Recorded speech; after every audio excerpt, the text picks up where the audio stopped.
El desierto estaba en silencio. No era el mismo silencio del miedo ni de la incertidumbre del comienzo, sino un silencio cargado de historia.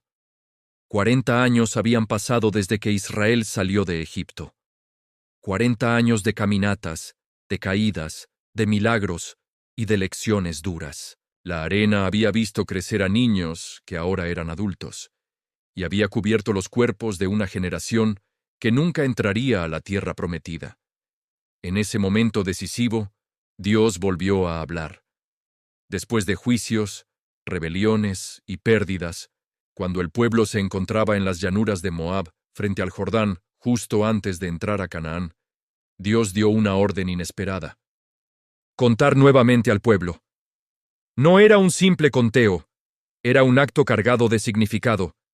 Era el cierre de una etapa y el inicio de otra. Moisés, ya anciano, junto al sacerdote Eleazar, recibió la instrucción divina. La primera generación había sido contada en el Sinaí al inicio del viaje. Ahora, una nueva generación sería contada antes de heredar la promesa. Dios no había olvidado a su pueblo. Dios estaba preparando el futuro. El segundo censo no se realizó en medio de celebración, sino en un ambiente solemne. Cada tribu fue llamada por nombre. Cada familia fue registrada con cuidado. Era un recordatorio poderoso de que, aunque muchos habían muerto en el desierto, Dios seguía conociendo a cada uno de los suyos. Uno por uno, los nombres resonaban en el campamento. No eran números sin rostro. Eran personas con historia, con cicatrices, con esperanza. La tribu de Rubén fue contada primero. Hombres que habían crecido escuchando historias del Mar Rojo, del maná, de la nube de fuego. Luego Simeón, Judá, Isaacar, Zabulón. Cada tribu mostraba cambios. Algunas habían crecido, otras habían disminuido. El desierto había sido un lugar de prueba real. Judá seguía siendo fuerte. Simeón había disminuido notablemente. Cada cifra contaba una historia silenciosa de obediencia, pecado, disciplina y misericordia. Pero este censo tenía algo distinto al primero.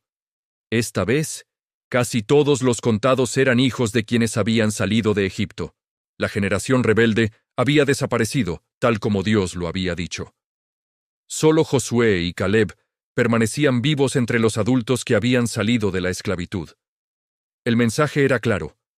Dios cumple su palabra, tanto en la promesa como en la advertencia. Si te gustó el video, regálame un like, compártelo con tus amistades, comenta qué te pareció. Y no olvides suscribirte al canal y tocar la campanita.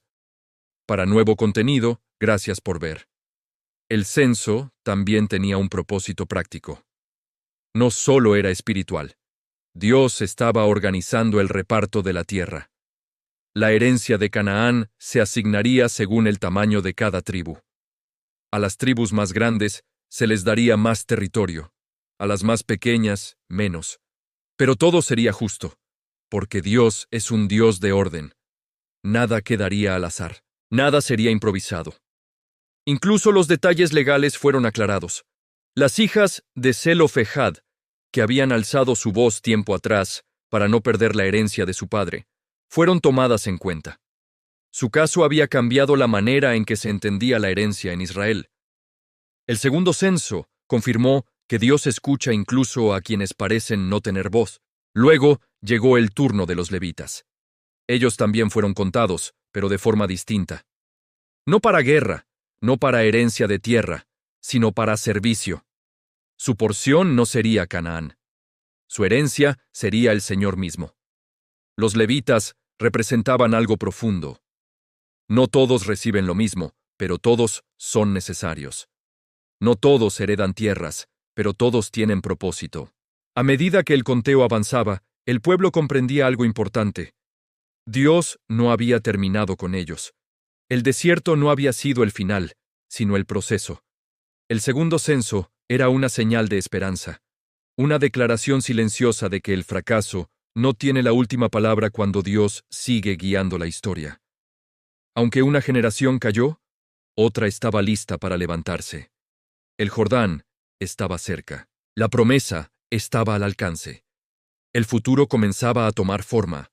Pero antes de avanzar, Dios quiso que el pueblo se mirara a sí mismo, que entendiera quiénes eran ahora. No los mismos esclavos que salieron de Egipto, no los mismos incrédulos que dudaron en Cades Barnea, sino un pueblo disciplinado por el desierto, sostenido por la gracia y preparado para la conquista. Este censo no era para Dios. Dios ya conocía a su pueblo.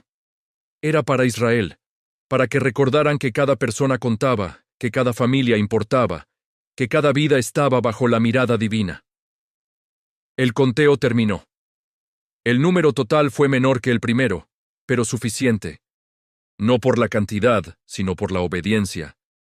Dios no necesita multitudes, necesita corazones dispuestos. Moisés sabía que él no cruzaría el Jordán, pero aún así, obedeció fielmente. Preparó al pueblo para un futuro que él no vería. Ese también era un acto de fe. El segundo censo marca el cierre del libro de la espera y el inicio del libro de la conquista. Marca el momento en que Dios dice, sin palabras, ahora sí están listos. La historia del segundo censo nos enseña que Dios no abandona sus planes aunque cambien las generaciones, que Él es fiel aun cuando nosotros fallamos, que el tiempo de disciplina no anula la promesa, sino que la prepara. También nos recuerda que cada etapa tiene su propósito, que el desierto no es eterno, que Dios cuenta a su pueblo no para juzgarlo, sino para posicionarlo. Hoy como entonces, Dios sigue contando vidas, no números. Sigue preparando corazones para nuevas etapas. Sigue cumpliendo promesas, incluso cuando parece que todo ha tardado demasiado. El segundo censo no es solo una lista de nombres. Es un mensaje de esperanza.